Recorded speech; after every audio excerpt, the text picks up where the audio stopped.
Vikings are the reason that One Piece exists. When Oda was a child, his favorite show was Vicki the Viking. This is a 1970s anime about a young boy who dreams of sailing with Nordic warriors. That show consumed Oda, and when he eventually started researching pirates for One Piece, he had a realization. Vikings were pretty much pirates, some of the oldest pirates in recorded history. When we were introduced to Dory and Broggy on Little Garden over 1,000 chapters ago, Oda wasn't just throwing in fun giant characters on a whim. He was planting seeds for an island that he'd been dreaming about since his childhood. Omo and Kashi are literally modeled after crew members from Vicki the Viking. Oda has deliberately saved Elbaf for the final saga. We met Vegapunk, watched the Gorosei transform into nightmarish yokai, and we saw Imu erase an entire island. All of this happened before we got a single line of dialogue from Prince Loki. What I've come to realize is that Elbaf represents the most thorough mythological adaptation that Oda has ever attempted. Every major plot element maps back to a specific Norse mythological source. The names, locations, prophecies, creatures, all of it links back to the prose Edda and poetic Edda, the ancient texts that preserved Norse religion after Christianity tried to burn it away. A man named Snorri Sturluson compiled everything that he could find about the old Norse gods, hiding it as fiction in order to survive the Christian book burnings. I mean, just look at this parallel already. Scholars preserving forbidden knowledge while an oppressive power tries to erase history. Oda definitely used this for inspiration for the burning of the Library of Ohara. Now, in this video, I'm going to be breaking down every Norse mythology connection hidden in the Elbaf arc. By the end of this video, you're going to understand exactly how Oda constructed the Elbaf arc and where it's heading in the future, because once you see the mythological framework, the entire endgame of One Piece is going to make sense to you. Now, do you know who doesn't know about the endgame of One Piece? All of the people who aren't subscribed to the channel. Only 10% of the people who watch these videos are subscribed, so if you enjoy these videos and want to see more, then definitely hit the bell icon and subscribe for more.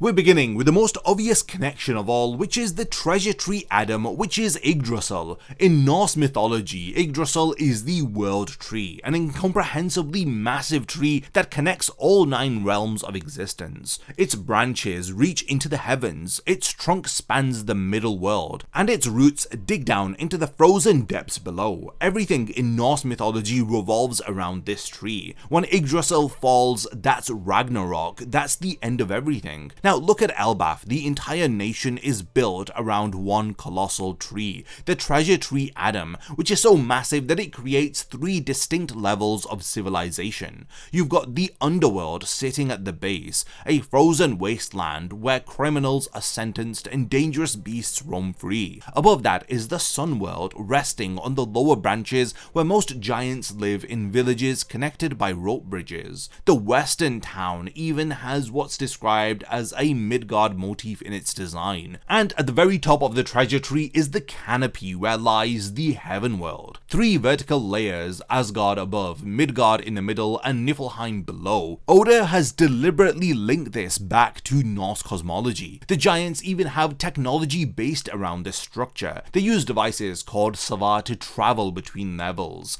basically giant elevators, and they create artificial rainbows using tools called painters. These rainbows solidify enough for ships to sail on them, which is how the Great Eric ascended to the Sun World. Rainbow bridges connecting different realms, that's the Bifrost. Oda gave the giants their own version of the mythological bridge linking Asgard to Midgard. Now here's the detail that really sells it. Fire and lightning are Elbaf's greatest weaknesses. Ripley told Frankie about a severed branch where Hogan Village used to stand before lightning struck and fire forced them to cut it off. The tree that gives them everything can just as easily be their doom. And what triggers Ragnarok within Norse mythology? Well, it's the destruction of Yggdrasil. The giants outright say that if the Adam tree catches fire, then Elbaf is finished. When Loki struck the tree with Ragnir and called down lightning that ignited the southern forest, he was threatening to trigger Elbaf's version of Ragnarok. We know about 2 legendary trees within One Piece. There's the treasure tree Adam Adam and the sunlight tree Eve. Adamwood is incredibly rare, not because the tree is hard to find, but because harvesting it from Elbaf without getting caught is nearly impossible. The giants guard their tree fiercely. Meanwhile, Eve sits somewhere deep underwater, channeling sunlight down to Fishman Island. In Norse mythology, Yggdrasil connects to concepts of life, death, and cosmic balance. But there's also a biblical parallel running through One Piece. Adam and Eve, the forbidden fruit, the fall from paradise. Oda's blending both traditions. The devil fruits carry this dual inspiration. In Norse myth, the apples of Eden grant the gods eternal youth and extended lifespans, magical fruits conferring supernatural abilities and longer lives. These perfectly fit the description of devil fruits, especially when you consider Law's Opi Opi no Mi and its immortality surgery. Norse cosmology divides existence into 9 distinct realms, all connected through Yggdrasil, and I'm genuinely convinced that Oda designed the various races of One Piece to correspond with these realms. Once you start mapping them out, the connections are hard to ignore. The Harle mural that Frankie discovered on the Adam tree features 8 circles surrounding a larger central circle, so 9 circles in total, the 9 worlds of Yggdrasil carved directly into the bark. Let's break down each realm. Asgard sits at the top, the realm of the gods. In One Piece, we already know a race that was considered divine and lived on top of the world. These are the Lunarians. These are king's people who were worshipped as gods before they were hunted down and nearly exterminated. This placing them at the highest point of Yggdrasil, which makes perfect sense. The winged sky islanders could also fit here, given Enel's god complex and the general culture of divinity among Skypians. Midgard is the middle realm where humans live, and in Norse myth it's where humans interact with giants. This matches what we've seen of Elbaf's main villages, the places where Shanks, Mother Caramel, and the other humans have visited and lived among regular giants. In mythology, Midgard was surrounded by Jormungandr, the world serpent, and we know the giants of Elbaf liken the red line to that same serpent. Jotunheim is the realm of the forest giants, beings much larger and more primal than the gods. This links on to the ancient giants from One Piece like Oz, who tower over even regular giants. Oz specifically died in a frozen wasteland, and Jotunheim is characterized by endless winter. Nidavellir houses the dwarves who forge legendary weapons. We met dwarves in One Piece. These are the Tontata tribe from Dressrosa. Here's the kicker. We know that the Tontata left their previous homeland nearly 900 years ago, and they searched the world for resources before settling in Dressrosa. Where did they originally come from? If Oda's drawing from Norse mythology, then Nidavellir makes perfect sense as the ancestral home of the One Piece dwarfs. Niflheim is a realm of mist and cold, essentially a frozen hell. The underworld where Loki was imprisoned carries strong Niflheim energy, a frozen wasteland where prisoners are banished, where dangerous beasts roam, where you're essentially sent to die. The Yeti Cool Brothers from Punk Hazard, those fur-covered giants built for frozen environments, would also fit this realm. Muspelheim is the opposite. It's a realm of fire and heat. The Oni race, like Kaido and Yamato, could originate from here. Horned demons associated with destruction and raw power, which fit the Muspelheim aesthetic. Vanaheim houses the Vanir gods, deities associated with wisdom, fertility, and seeing the future. The Three-Eyed tribe, with their ability to hear the voice of all things when awakened, could trace back to this realm. The Minks, as creatures deeply connected to nature and the moon, also work here. Alfheim is home to the Light Elves. We haven't explicitly met elves within One Piece yet, but we have dwarves, giants, and various other mythical races. Would it really surprise anyone if Oda introduced elves in the final saga? Helheim sits at the bottom, the realm of the dead. This probably doesn't correspond to a living race, but rather to concepts of death and the afterlife that permeate Norse cosmology. The Straw Hats even passed through a sleep fog sea between Egghead and Elbaf, a stretch of ocean with mist that puts people to sleep. This fog allowed Rhodes, Raven Mugen to snatch the Thousand Sunny without anyone noticing. A mysterious misty zone surrounding the approach to the World Tree. That's classic Yggdrasil geography. The Harle is Elbaf's ancient religious text, which drops a lot of lore about the history of One Piece. When Sol showed Robin the Harle in the Owl Library, he explained that all of Elbaf's myths and legends about the sun god originated from interpretations of this ancient document. The problem is, nobody can properly translate it anymore. The knowledge of the language has been lost to time, leaving only guesswork and competing interpretations. That's why the giants argue about whether if Nika is the god of liberation, destruction, or laughter. They're all working from incomplete information.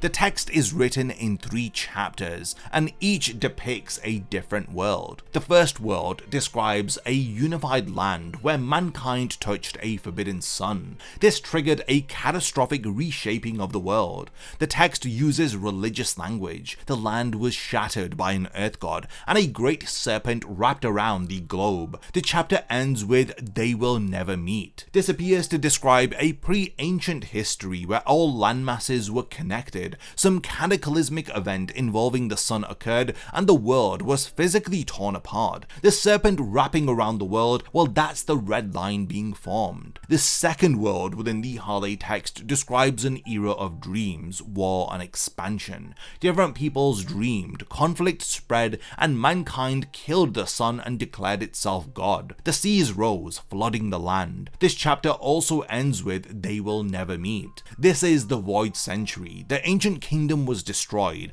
the world government was established, and sea levels rose dramatically. The current world geography, divided oceans, and impassable red line come from this era. Mankind killing the sun likely refers to the defeat of Joy Boy and the suppression of Nika worship. The third world is the present age. It's a broken world remembering a promised day. It foretells the return of the sun, the end of separation, and the reunion of what was divided.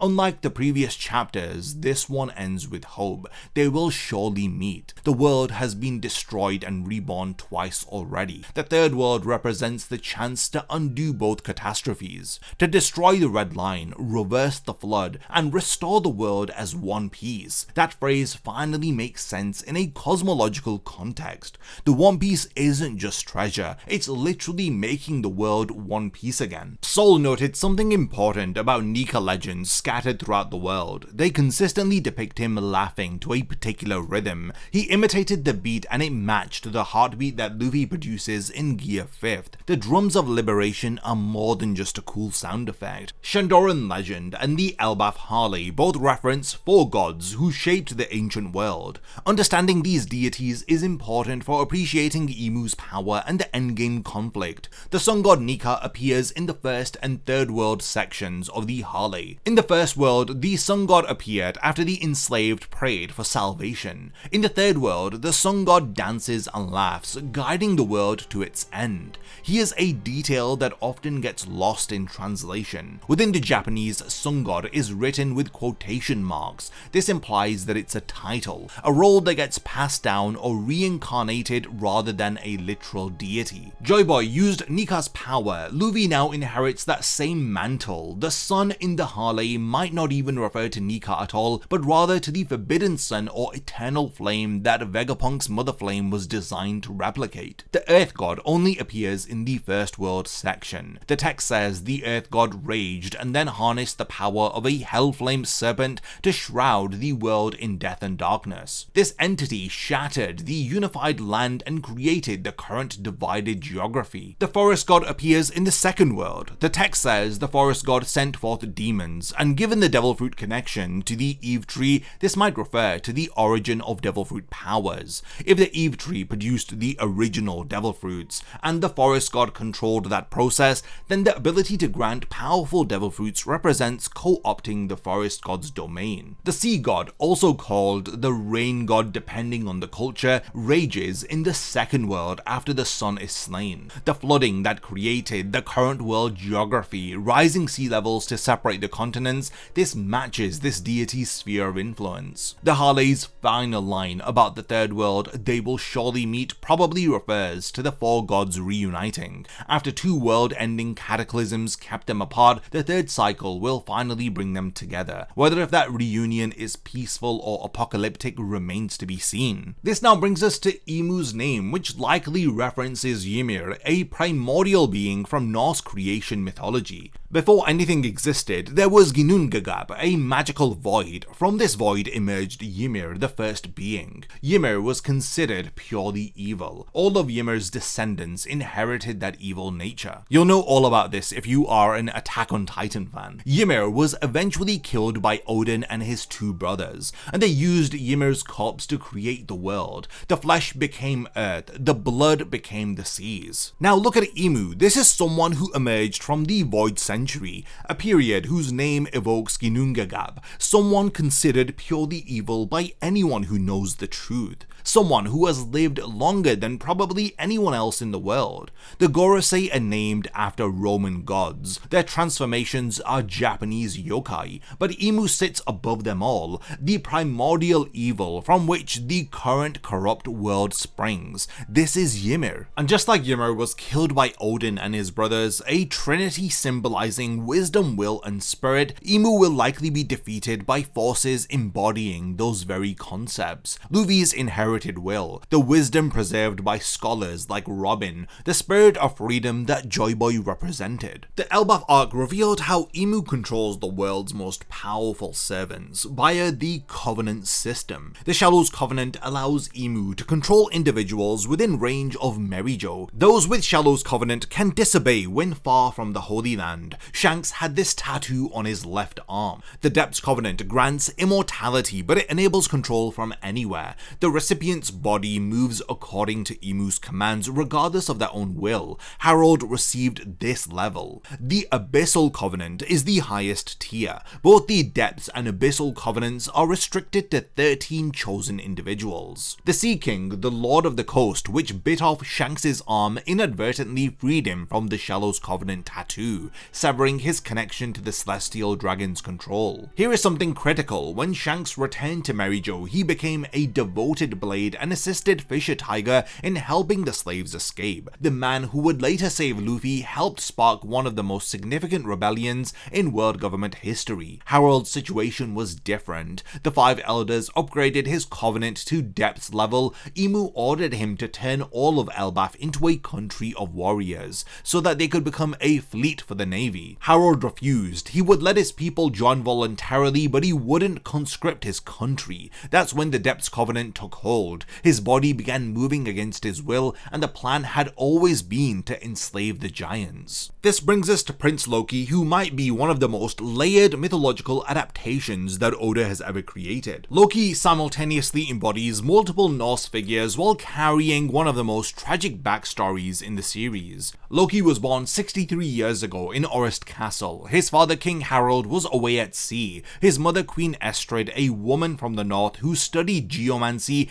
and was obsessed over omens, took one look at her newborn son's face and was horrified. Loki's eyes were unlike any other giants. He had slit pupils that were set back against the blacks of his eyes. These features were so alien that Estrid rejected Loki immediately. Within hours of giving birth, she threw her infant son into the underworld. She ordered the kingdom to be told that the child was stillborn. Loki survived the fall, a drop that kills fully grown adult giants. As a newborn, he hit the ground, apparently killed a large bear, and then climbed the treasure tree Adam all the way back up to the sun world. When he tried to crawl into his mother's bedroom afterward, Estrid had guards cover his eyes permanently and keep him away. She died not long after this, but she prophesied that Loki would one day kill Harald. Every misfortune that struck Elbaf from that point forward got blamed on the curse of Loki. Harald left Loki in the care of Estrid's older brother, who openly hated the child. He called Loki a horrid thing and fed him rotten scraps. By the age of 15, Estrid's brother was found dead in the underworld.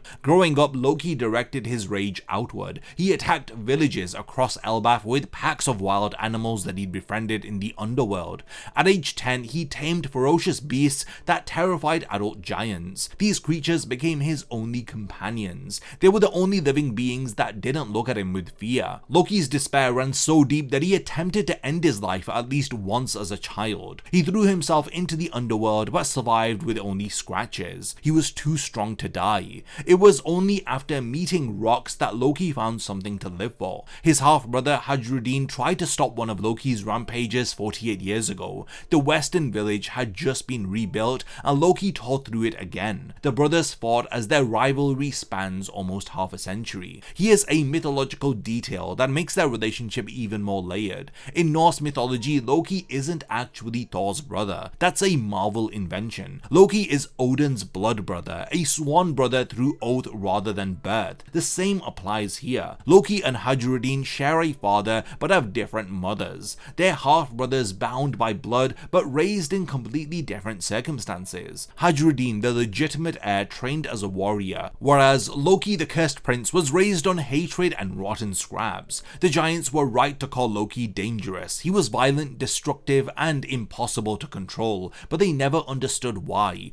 A child starved of connection, was raised on hatred and rotten food, whose only friends were monsters. Of course he became a monster himself. Loki's relationship with rocks shaped who he became. When they first met, Loki challenged rocks immediately. As a giant prince, he wasn't going to be taking commands from some pirate, but rocks brutalized him without holding back. But afterward, Loki overheard rocks telling Harald his plan to become the king of the world. Loki was awestruck. He finally found his calling. At one point, Loki even told rocks that he believed the pirate was Nika, that rocks would trigger the prophesized end of the world. For the next 18 years, every time Rocks visited Elbaf, Loki begged to join his crew, but Rocks always refused. Whenever Loki challenged him to prove his worth, Rocks beat him senseless, but it never changed Loki's admiration. Rocks remains the only man Loki ever wanted to follow. When Luffy later offered to let Loki join the Straw Hats, Loki was outraged at the suggestion. Eventually, Rocks ended his friendship with Harald. Harald had made a deal with the Five Elders that involved killing Rocks. When Rocks learned of this betrayal, he cut ties completely,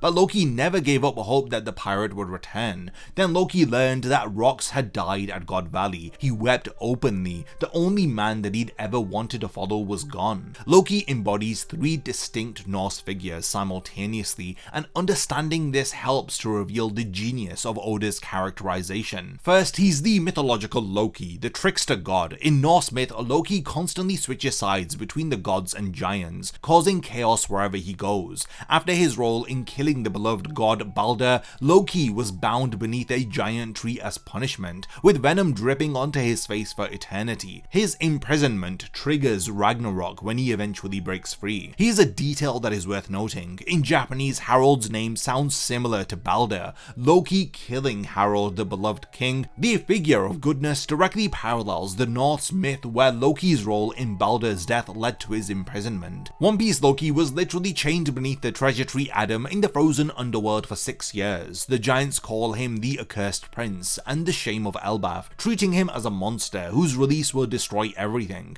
In Norse myth, Loki's bondage was also tied to having venom drip into his eye, which may explain why Loki's eyes have been covered since childhood. Second, he's Nidhogg, the dragon that gnaws at Yggdrasil's roots. In Norse cosmology, Nidhogg lives at the base of the world tree, constantly chewing at its foundations. This dragon represents entropy and destruction, slowly weakening the structure that holds reality together. When Ragnarok comes, Nidhogg rises. Loki possesses the Ryuryu no Mi model Nidhogg, a mythical Zoan that transforms him into a massive dragon. His devil fruit's mythological purpose is to destroy world trees, which means Loki has the power to destroy the Red Line itself. When Emu witnessed Loki's transformation, they became furious. The Nidhogg fruit has been hidden in Elbaf for centuries, and now someone capable of wielding its full potential has emerged. This is the fruit that threatens everything that the world government has built. Loki is also the inheritor of the warrior god. The Harle references an ancient conflict between the warrior god and the sun god. The previous Nidhogg user was called the warrior god, and they wielded the hammer Ragnir in battle against Nika centuries ago. Loki now possesses both the fruit and the weapon. He is carrying on a mythological rivalry that predates recorded history. But instead of Loki opposing Luffy, he fights alongside him. The warrior god and sun god were ancient enemies, but their fruit's current wielders have become allies against Emu. This then brings us to the truth about the death of King Harald. The massacre at Orist Castle wasn't a murder, it was mercy. When King Harald's body began moving against his will, when the Depths Covenant started controlling his thoughts and actions, he ordered his own guards to chain him to a pillar as he called for Loki and Jarl. By the time they arrived, Harald was already stabbing his own men. His body acted on its own.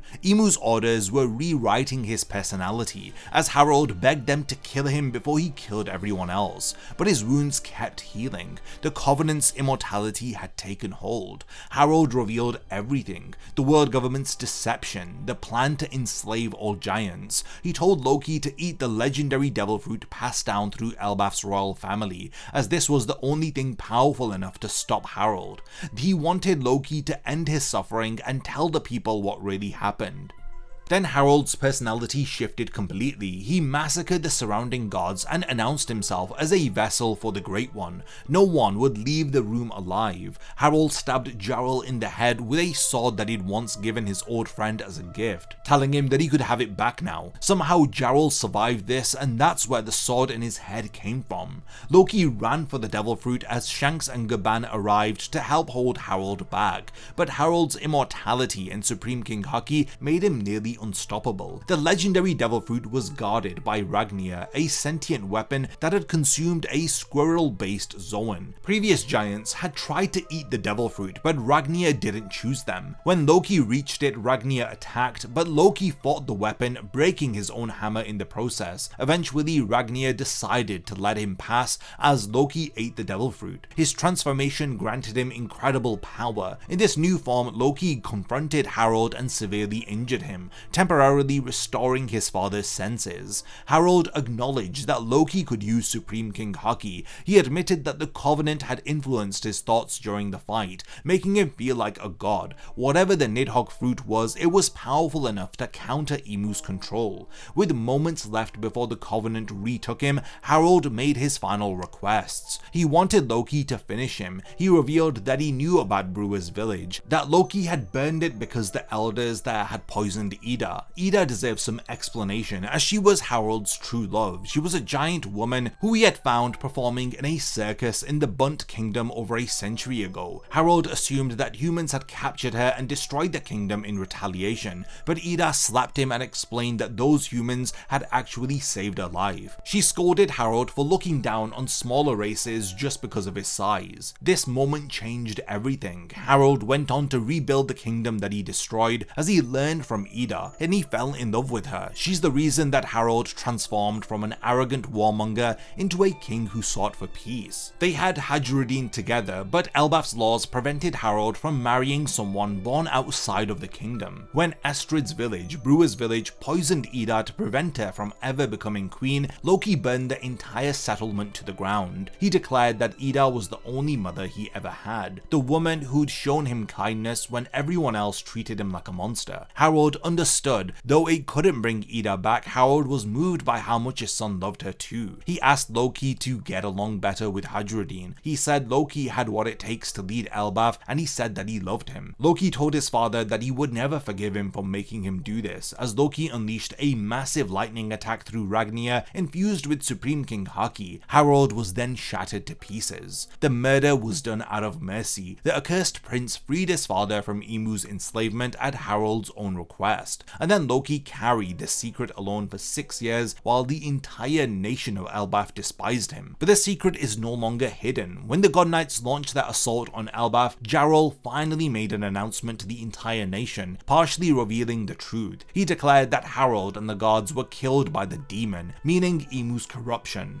for refusing to submit Elbaf to the world government. Loki was innocent. Jarl had kept silent to prevent the giants from seeking vengeance and returning to their warrior past, but with war now upon them, the truth had to come out. Elbaf is now at war with the world government, and Loki, the prince everyone believed was a monster, has now been absolved. This now brings us to Loki's weapon, Ragnir. The name combines Ragnarok with Mjolnir, which of course is Thor's legendary hammer. It's a weapon forged for ending worlds, but Ragnir isn't an ordinary hammer, it's a sentient weapon that consumed a squirrel-based Zoan devil fruit. In Norse mythology, a squirrel named Rototska lives on Yggdrasil, running up and down that world tree constantly, carrying messages between the eagle at the top and Nidhogg at the roots below. Jarl explained that Rototska, called the Ice Squirrel, took residence in Ragnir after the warrior god died, waiting for their return. When Loki proved himself worthy by fighting the weapon and winning, Rototska accepted him as the new warrior god. Now imagine Loki in his massive dragon form with Ragnir perched on his back, a squirrel riding on a dragon at the base of the world tree. This is the exact cosmological image from Norse mythology, Rototska the eagle above and Nidhogg below. Ragnir's attacks are named after Norse realms. Niflheim encases targets in ice, Thorheim unleashes devastating lightning, the hammer channels different elemental powers depending on which mythological realm Loki invokes. The character of Shanks also has some interesting Norse mythology connections, which run far deeper than his Viking ship design. From the very first chapter, that dragon-headed figurehead on his ship was a direct callback to Viking longships. Tyr is the Norse god of war, justice, and sacrifice. His defining myth involves the wolf Fenrir, a monstrous beast that the gods feared would devour them all. The gods decided to bind Fenrir with magical chains, but the wolf refused unless one of them placed their heads in his mouth as a gesture of good faith. Tyr volunteered. When Fenrir realized he'd been tricked and couldn't break free, he bit off Tyr's right hand. Shanks sacrificed his left arm to a sea beast, the Lord of the Coast, while protecting young Luffy. That bite inadvertently freed Shanks from the Shadow's Covenant tattoo on that arm, severing his connection to the Celestial Dragon's control.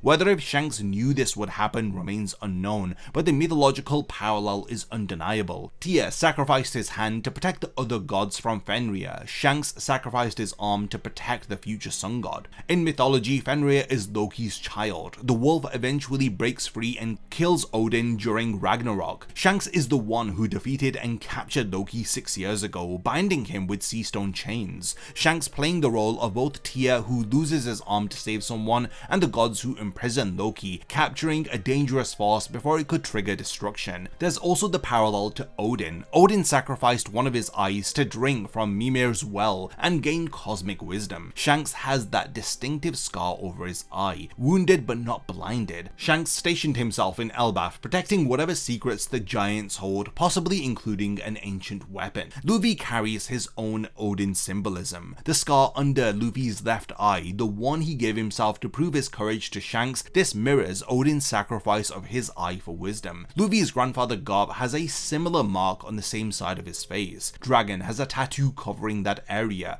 3 generations of the monkey family all bear marks where Odin sacrificed his eye, and Oda has teased for years that someone important will eventually wear an eye patch before the story ends. This is a pirate manga and nobody really has eye patches. Of course he's saving this for someone special. Odin also hung from Yggdrasil for 9 days and 9 nights, dying and resurrecting to gain knowledge of the universe. Luffy died and resurrected during the Wano climax, awakening his devil fruit's true power. The drums of liberation started beating, his heart stopped then started again with a new rhythm, death and resurrection on the world tree emerging with greater power. So you can see the striking parallels between Luffy and Odin. Tyr eventually dies at Ragnarok as he's killed by the Hellhound Garm. Many fans theorize Shanks will die fighting Blackbeard, connecting to the theory that Teach has a Cerebrus devil fruit, or he has the potential to be able to wield 3 devil fruit powers. But we now have another candidate. Figurant Shamrock, Shanks' twin brother, literally wields a Cerebrus sword, a blade that consumed a mythical Zoan and transforms into a 3-headed hellhound.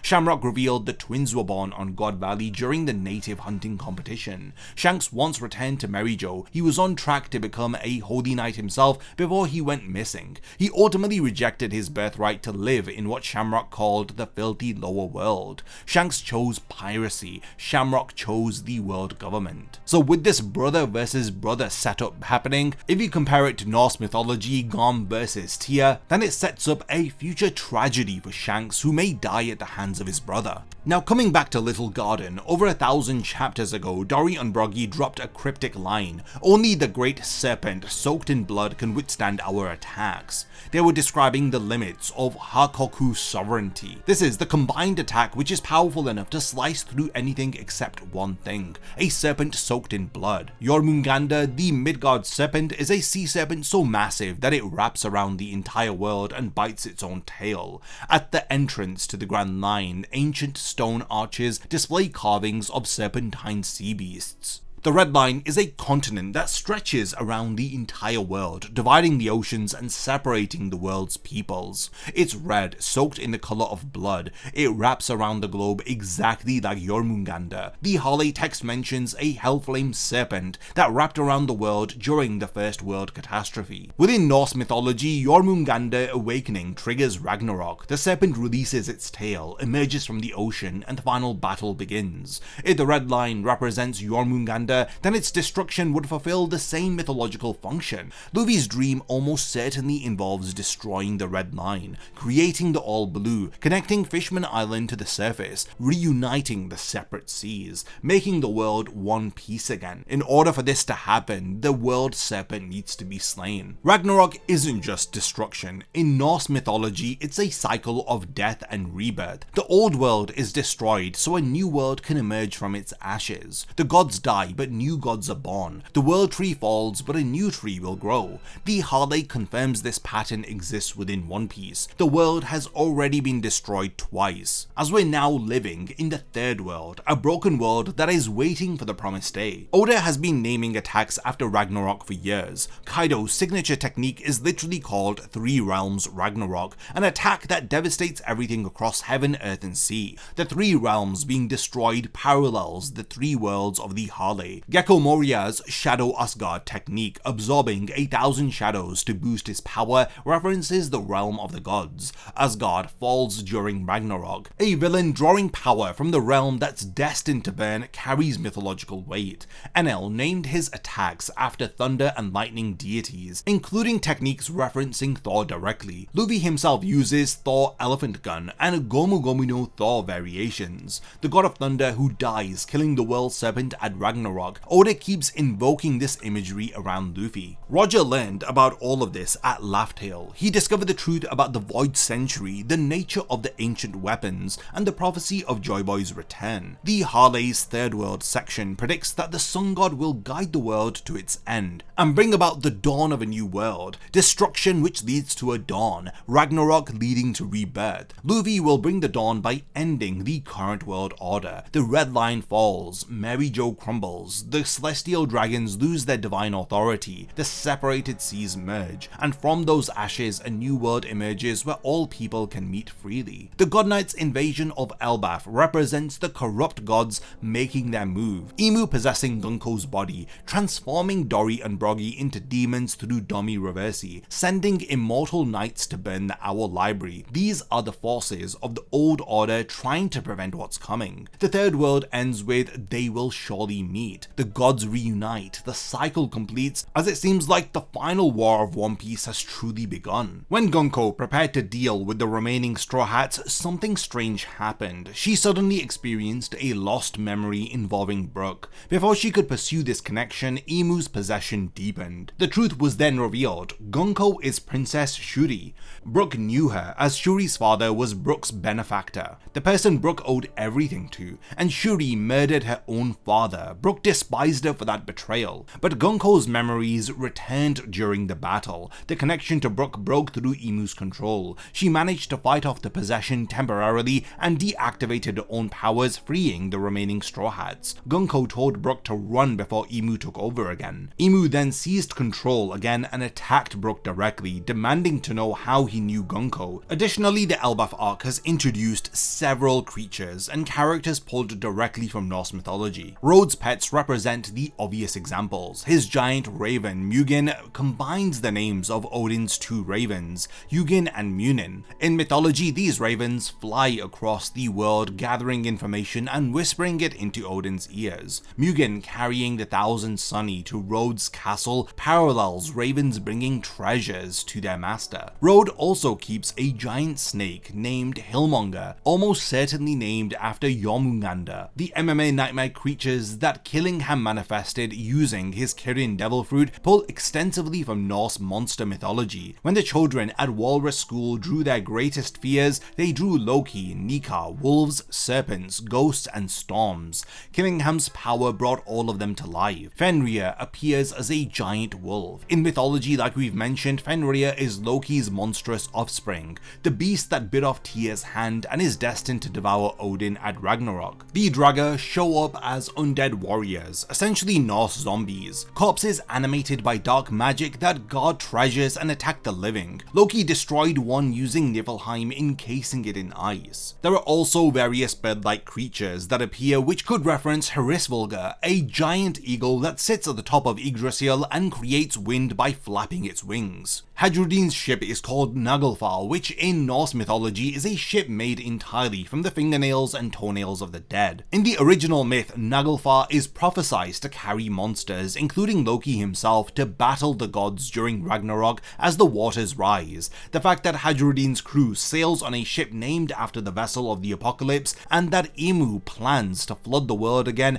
this creates another interesting Norse parallel. The eldest giants, Jarl and the late Jorl, derive their names from Jarl, the Scandinavian term for an earl or chieftain. Gerd, the doctor of the new giant warrior pirates, is named after Gerdith, the frost giantess who married the Norse god Freyr. Even the children at Walrus School reference the pantheon. Aegir shares his name with the Jotun god of the sea, Mac is likely short for Magni, and Skallid could reference either the Norse poet tradition of Skalds or the goddess Skadi, who presides over hunting and winter. Hadrudin's signature attack, Gungnir, is named after Odin's legendary spear, a weapon that never misses its target. Given that Nika is also depicted wielding a spear in some legends, the connection might prove to be significant later. Even Going Merry's funeral was a Norse reference. When the Straw Hats set their first ship ablaze and let it drift out to sea for one final voyage, they unknowingly performed a traditional Viking funeral. Norse warriors were sent to the afterlife on burning ships.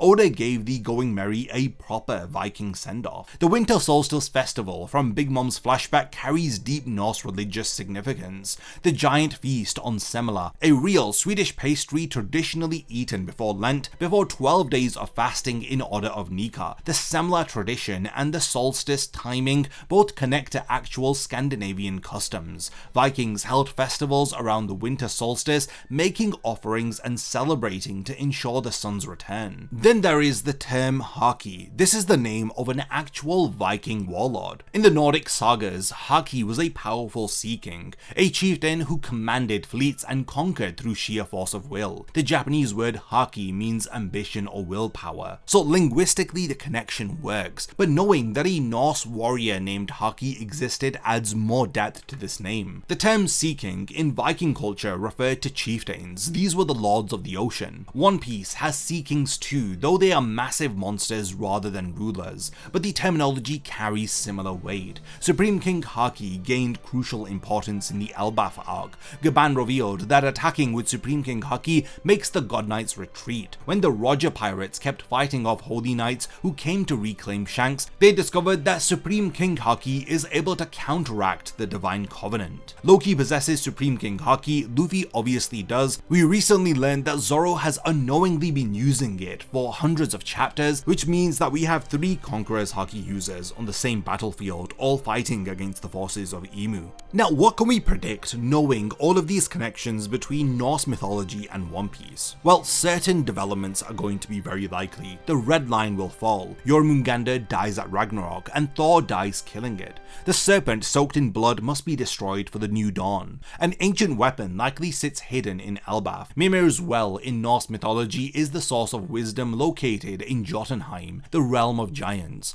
Odin sacrificed his eye to drink from it. Shanks, the sacred emperor who guards Elbaf, fits the visual parallel. Robin and Sol hold the key to fully deciphering the Harle. Together, they might finally translate the portions that remain mysterious. Emu will make a direct move on Elbaf. Harald refused to turn his people into servants. Dori and Broggy have already been converted through Domi Reversi. The war for Elbaf is the war for the future of the world. And somewhere in all of this chaos, Princess Shuri, the woman that Brook despises, adds personal stakes to the mythological conflict. Elbaf is literally where everything comes together. The Norse mythology, the history, the prophecy, the endgame of One Piece. All of this is leading to the world becoming one piece again, the serpent falling and the tree of Adam shaking. So that was all of the hidden Norse mythology within the Elbaf arc. If there's anything that I've forgotten to mention, then let me know by continuing the discussion in the comments. Which mythological parallels surprised you the most? What do you think about us witnessing the setup for One Piece's Ragnarok in real time? If there are any connections to Norse mythology which I haven't mentioned, then do let me know. And lastly, thanks for making it to the end of this video, and I look forward to seeing you in my next one. A massive thank you goes out to all of my amazing Patreon supporters for helping to make this video possible. If you also want to support the channel and see your name in the end of my videos, then check out my Patreon, which has loads of perks like early video access and so much more. Thank you for sticking around till the end of the video, and whatever you contribute will mean a lot to me.